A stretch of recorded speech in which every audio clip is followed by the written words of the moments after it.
है तो आज हम करते हैं क्लास 10 का सर्किल, राइट। तो सर्किल क्या होता है? सर्किल एक ऐसी कर्व लाइन जिसका एक फिक्स पॉइंट से सारी पूरे कर्व लाइन का डिस्टेंस बराबर होता है। फिक्स पॉइंट को हम सेंटर कहते हैं। अगर हम सेंटर से कर्व लाइन तक या सर्कल तक की दूरी नापते हैं दैट इज़ उसको हम रेडियस कहते हैं।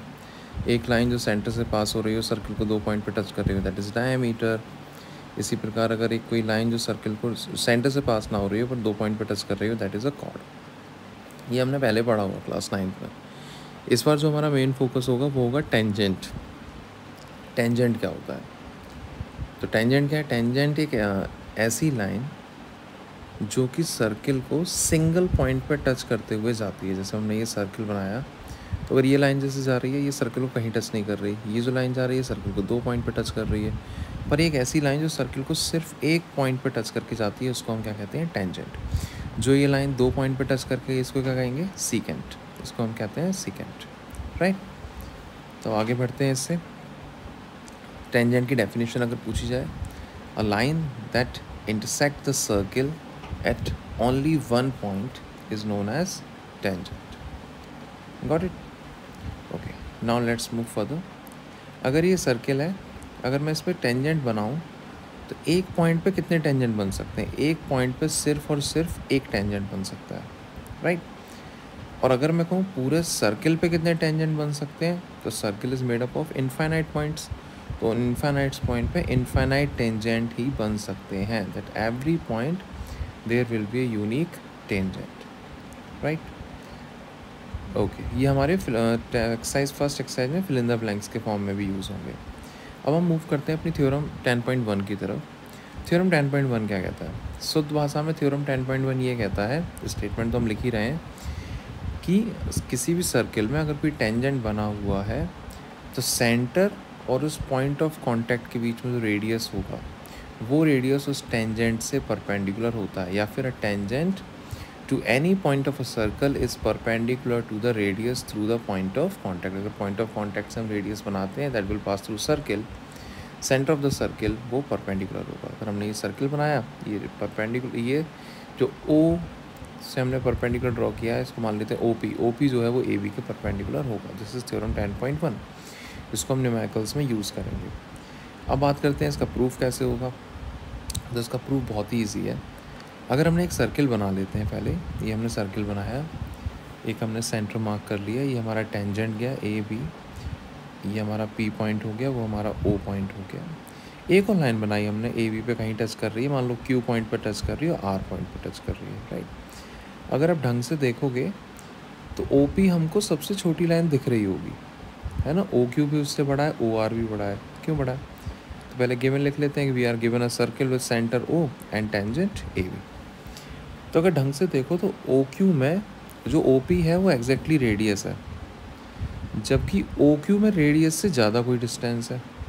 ओ आर में भी रेडियस से ज़्यादा कुछ डिस्टेंस है। जैसे O P is less than O Q, figure में भी हमें दिख रहा है। अगर हमें प्रूफ करना हो कैसे, मान लेते हैं जो पॉइंट ऑफ कॉन्टैक्ट है से पी डैश, और ओ आर में जो पॉइंट ऑफ कॉन्टैक्ट है सर्किल का उसको मान लेते हैं पी डबल डैश। तो ओ क्यू क्या है? O P dash plus P dash Q, जहाँ पे ओ पी डैश हमारा रेडियस था। ओ आर क्या है? O P double dash plus P double dash R, जहाँ पे ओ पी डबल डैश क्या है? हमारा रेडियस, और ओ पी तो हमारा खुद रेडियस है। इसका मतलब ओ पी हमारा ओ क्यू से भी छोटा है, ओ पी हमारा ओ आर से भी छोटा है। इसी तरीके से अगर हम बहुत सारी लाइंस भी लाइन सेगमेंट ड्रॉ कर भी देंगे तो O P will be the shortest distance between A B. O P हमारा शॉर्टेस्ट डिस्टेंस है, और सो शॉर्टेस्ट डिस्टेंस होता है वही परपेंडिकुलर होता है। तो O P is perpendicular to A B, right. तो ये हमारी थ्योरम 10.1 थी जिसका हमने प्रूव किया। Now let's move to exercise 10.1।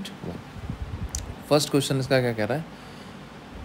First question यहाँ पे कह रहा है how many tangents can a circle have. एक सर्किल में कितने टेंजेंट हो सकते हैं? इनफाइनाइट हो सकते हैं। अभी अभी हमने डिस्कस किया था, सर्कल जो होता है इनफाइनाइट पॉइंट से मिलके बनता है। एक सेंटर पॉइंट से इनफाइनाइट पॉइंट जो फिक्स दूरी पे होते हैं उनको जोड़ दिया जाए तो एक सर्किल बन जाता है। सेकेंड क्वेश्चन की बात करते हैं, फिल इन द ब्लैंक्स है। A tangent to a circle intersect it in. अगर मैं एक टेंजेंट बनाऊंगा तो उस सर्किल वो कितने पॉइंट पे कट करेगी? सिर्फ एक पॉइंट पे, intersect at in one point. A line intersecting in a circle in 2 point is called, क्या कहते हैं उसको? सीकेंट कहते हैं, right. A circle can have, एक सर्किल में कितने पैरेलल टेंजेंट्स हो सकते हैं? पैरेलल टेंजेंट्स तो इनफाइनाइट हो सकते हैं, पर एक टेंजेंट का कितने पैरेलल होगा? सिर्फ एक ही पैरेलल पेयर बनेगा। तो दिस इज सिर्फ 2 टेंजेंट हो सकते हैं जो आपस में पैरेलल हो, तीसरा टेंजेंट आपस में पैरेलल नहीं मिलेगा। Next, the common point of a tangent to a circle and circle is called point of contact. So this was your question number 2। ठीक है, इसको हम कहते हैं point of contact. Okay, question number 3 क्या कह रहा है? Tangent P Q at a point P of a circle of radius 5 centimetre. एक ओ मान लेते हैं सेंटर, राइट। ओ से हमने ये टेंजेंट ड्रॉ किया, ये पी पॉइंट है जिसकी 5 सेंटीमीटर दे रखा है रेडियस। ओ से क्यू तक की जो दूरी है वो 12 सेंटीमीटर है। हमसे पूछा है कि पी क्यू कितना होगा। तो हमको पता है कि जो रेडियस होता है टेंजेंट से 90 डिग्री बनाता है, यहाँ पाइथागोरस लग जाएगा in triangle O P Q, angle O P is perpendicular to P Q. Therefore theorem 10.1 के हिसाब से O Q square is equal to O P square plus P Q square. Values put करेंगे, 12 का square is equal to 5 का square plus P Q का square. तो P Q हो जाएगा 144 माइनस 25, तो P Q square is equal to 119।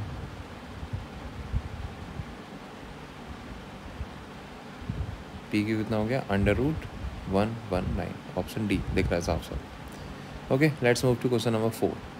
Draw a circle and 2 lines parallel to a given line such that one is tangent and other is secant to the circle. एक circle बनाओ, 2 lines बनाओ जो कि parallel हो given line के। एक given line बना देते हैं कोई, राइट। एक लाइन उसमें से टेंजेंट होनी चाहिए, एक लाइन सीकेंट होनी चाहिए। मैंने टेंजेंट बना दिया, मैंने सीकेंट बना दिया, और इन दोनों के पैरेलल मैंने एक लाइन और बना दी सर्कल के बाहर, राइट। तो सिर्फ इस डायग्राम बनाना था, इसमें और कुछ भी नहीं था, nothing else. This is secant and this is tangent. ये सिर्फ आपको बताने के लिए कर दिया, राइट। ऐसे लिखने की कोई ज़रूरत नहीं है। ओके, तो ये थी हमारी एक्सरसाइज 10.1। अब हम थ्योरम 10.2 पढ़ लेते हैं बिफोर मूविंग टू एक्सरसाइज 10.2। उसी से हमारे न्यूमेरिकल सॉल्व होंगे वहाँ पर। थ्योरम 10.2 कहता है, अगर हम मोटे मोटे अक्षर में कहें कि अगर एक सर्किल है, उस सर्किल से बाहर कोई पॉइंट हमें दे रखा है, तो उस पॉइंट से सर्कल पर मैक्सिमम हम 2 टेंजेंट ड्रॉ कर सकते हैं, और उन दोनों टेंजेंट्स की जो लेंथ होगी वो आपस में बराबर होगी। The length of the tangent drawn from an external point to a circle are equal, right? तो सबसे पहले पॉइंट तो यही इसमें सीखना था कि सर्किल के बाहर अगर कोई पॉइंट है तो वहाँ से हम एक सर्किल पे कितने टेंजेंट ड्रॉ कर सकते हैं? Maximum 2 tangents, right. मान लो एक पी पॉइंट है, हमसे हमने पी क्यू और पी आर 2 टेंजेंट ड्रॉ करी, ओ इज़ द सेंटर। तो थ्योरम कहती है कि पी क्यू की लेंथ पी आर के बराबर होगी। क्यों लेंथ होगी भाई? ऐसा क्या बात है? प्रूफ करके देख लेते हैं इसका। जिसमें हमें क्या गिवन माना जाएगा? गिवन माना जाएगा कि पी क्यू और पी आर 2 टेंजेंट है, सर्किल है, centre O, and P Q and P R tangents, right. अब बात करते हैं प्रूफ क्या करना है। तो प्रूफ हमको करना है कि पी क्यू और पी आर की लेंथ आपस में बराबर है। To proof P Q is equal to P R, right. Proof करते हैं सर। प्रूफ से पहले हमें कंस्ट्रक्शन करना पड़ेगा। क्या कि हम ओ को पी से ज्वाइन कर लेते हैं, राइट। राइट पेन से कर देते हैं, अलग से देखिएगा। ओ को पी से ज्वाइन कर देते हैं, ओ क्यू से और ओ आर से, राइट। तो यहाँ पे हम नीचे कंस्ट्रक्शन लिख लेते हैं पहले, प्रूफ से पहले। कंस्ट्रक्शन में सिंपल लिख दी से join O P, O Q and O R, O P, O Q and O R, ठीक। अब हमारे पास 2 ट्राइंगल हमें साफ साफ दिख रहे हैं, एक ऊपर वाला ट्राइंगल, एक नीचे वाला ट्राइंगल। तो in triangle O Q P and triangle O R P, angle Q और एंगल आर दोनों 90 दिख रहे हैं। ओ क्यू परपेंडिकुलर है ओ पी क्यू के, ओ आर परपेंडिकुलर है, तो angle O Q P is equal to angle O R P, that is equal to 90 degree, right. क्यों होता है? Tangents make 90 degree with radius at point of contact. Theorem है, theorem 10.1 भी लिख सकते हो, या फिर स्टेटमेंट आती है तो वह भी लिख सकते हैं। अब इसके अलावा और क्या दिख रहा है हमें? ओ क्यू और ओ आर आपस में बराबर है, दोनों रेडियस है, राइट। ओ पी कॉमन है, दोनों ही ट्राइंगल में है। Therefore triangle O Q P हमारा कॉन्ग्रेंट हो गया ट्राइंगल ओ आर पी से, राइट। कौन सा मेथड है, कौन सा रूल है? RHS रूल से। तो अगर ये बराबर हो गया तो पी क्यू और पी आर आपस में बराबर हो गए CP/CT से, corresponding part of the congruent triangles. यही तो हमको प्रूव करना था। तो this was proof of theorem 6.2। 2। इसी की मदद से हम अभी एक्सरसाइज सॉल्व करेंगे नेक्स्ट वीडियो में। ओके।